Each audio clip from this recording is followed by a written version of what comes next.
What science calls 3I/Atlas is not what it seems. I operated on a wounded alien, and in return, he revealed what 3I/Atlas really hides.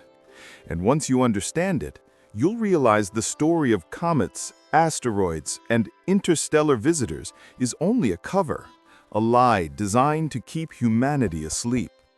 This isn't about astronomy. It's about communication, not from NASA, but from something watching us, responding to us, and mirroring everything we've become. Dr. Nathan Cross thought he had seen everything the universe could throw at a man. He was wrong. Alone in his desert research station in northern Chile, Nathan was just another night shift doctor stationed among astronomers. He'd left the noise of civilization behind, trading city lights for starlight. 3 years in solitude, chasing one hope, that if contact ever happened, he would be ready. But nothing ever came. No saucers, no messages, no signals, only silence. Until that night, 2:46 a.m., seismic alarm. A low, steady vibration shook the floor beneath his boots. Impact detected, 9 kilometers north. Thermal readings abnormal. No meteor should radiate like that. Nathan leaned toward the monitor. The object wasn't cooling, it was warming, and it was moving toward the station. His chest tightened. "Meteors don't move like that," he whispered. He grabbed his flashlight and stepped into the icy desert wind. Out there, under a ceiling of infinite stars, he saw a light, flickering, unsteady, alive. Something staggered within it. A silhouette, humanoid, but wrong.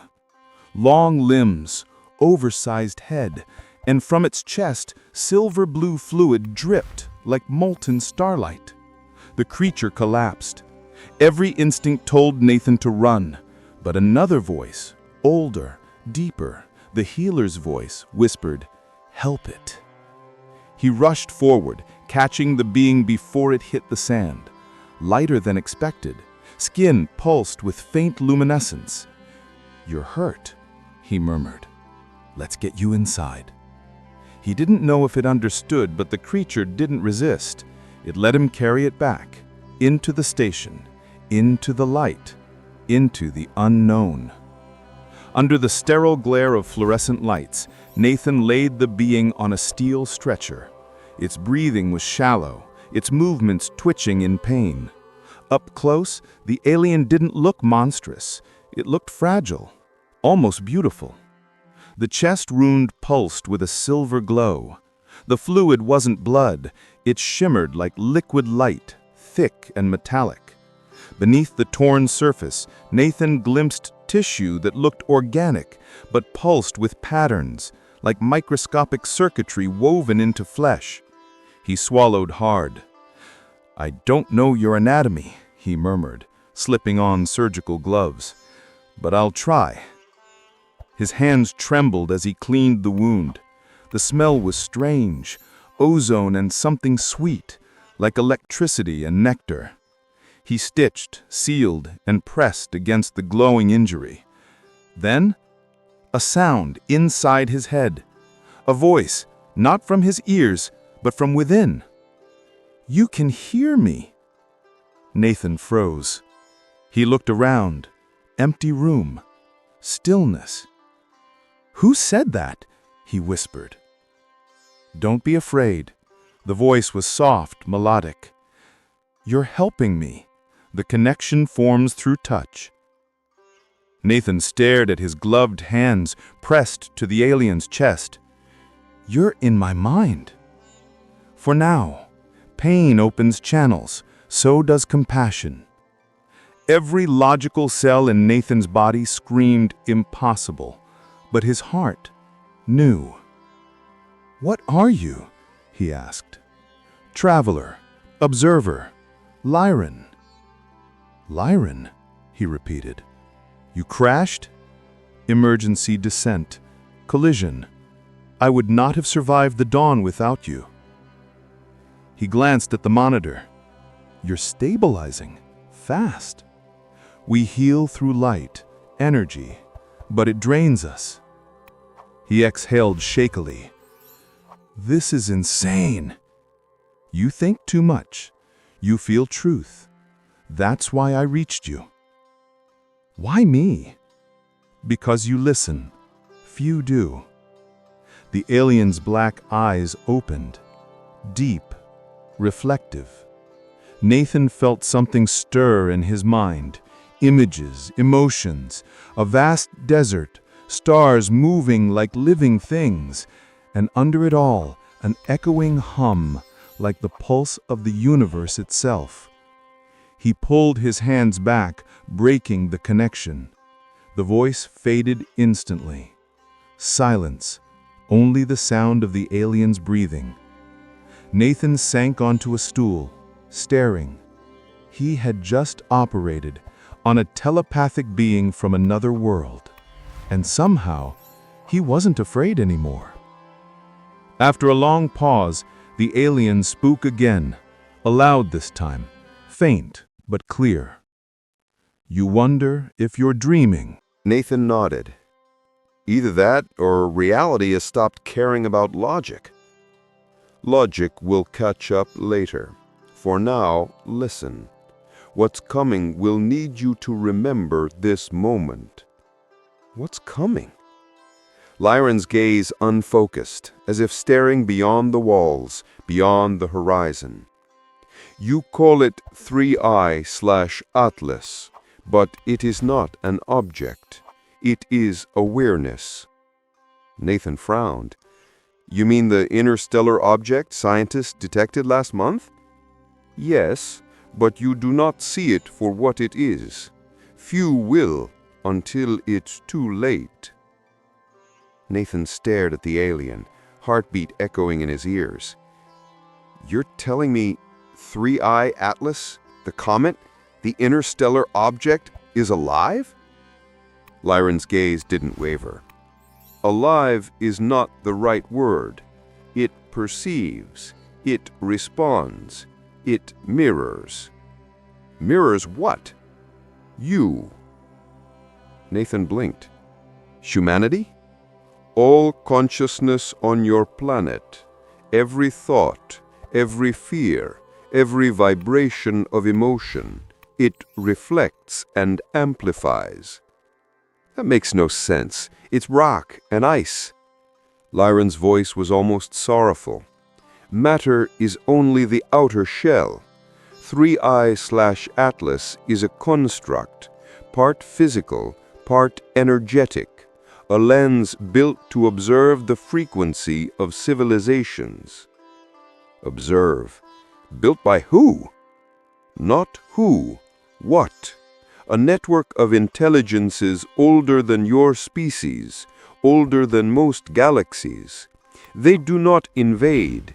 They do not conquer. They watch until a civilization reaches its threshold. Threshold for what? Self-awareness or self-destruction. Nathan felt a chill crawl up his spine. And 3I Atlas, the comet, the interstellar object, is here to decide which one will become? Not to decide, to mirror. It reflects what you are collectively choosing. He stood, pacing. So, you're saying it's like a cosmic feedback loop? Yes. Humanity projects fear, violence, despair. The mirror reflects it, amplified. The more you fear it, the stronger the echo becomes. News feeds panic. Panic feeds chaos. The mirror intensifies. My mind raced. Then the hysteria around it, the headlines, the speculation, it's feeding the mirror. Exactly. And those who control your narratives know this, even if they do not understand why. Fear is the easiest frequency to manipulate. Wait, Nathan's voice sharpened. You mean people in power are using 3I Atlas to control fear? Lyron's dark eyes glimmered. They are using what they think is an object, but it is using them. Every thought of doom, every broadcast of panic feeds its field. It does not seek to harm, but the reflection is impartial. If you vibrate fear, fear will return to you. He leaned against the counter, overwhelmed. So what's the danger? Is it going to hit Earth? Cause some physical catastrophe? No, the danger is invisible, psychological, energetic. When the mirror saturates with low frequency, it triggers resonance collapse, collective instability, societies fracture, systems fail, minds unravel. He whispered, "Mass hysteria." "Or awakening," Lyran corrected softly, "because mirrors don't only reflect darkness. If humanity shifts, chooses calm, compassion, awareness, the same energy amplifies that. It can accelerate evolution." Nathan looked at him. "So, we're being tested?" "You are being shown." Silence filled the room. The hum of medical equipment sounded like distant thunder. Finally, Nathan asked, "And you? Why did you come here? Why now?" "Because the reflection has begun, and most of your kind will not see it until it's too late. You help me, Doctor. I help you understand what you've invited." Invited? The mirror doesn't appear without permission. Humanity's collective field called it, through curiosity, fear, and longing. You look to the skies asking, "Are we alone?" The universe answered, with a mirror. He sat, mind reeling. "If this is true, what do I do?" "You remember this. When fear rises, do not feed it. When panic spreads, anchor peace. Your energy matters more than you think." I gave a shaky laugh. "I'm just one person in a desert." "Every mind is a node, every heart a transmitter. Even one can ripple through millions." He closed his eyes. The glow in his chest dimmed to a soft shimmer. "My time here ends with dawn, but your part is only beginning. When you hear the name 3I/Atlas again, remember, it is not approaching Earth, it is approaching you."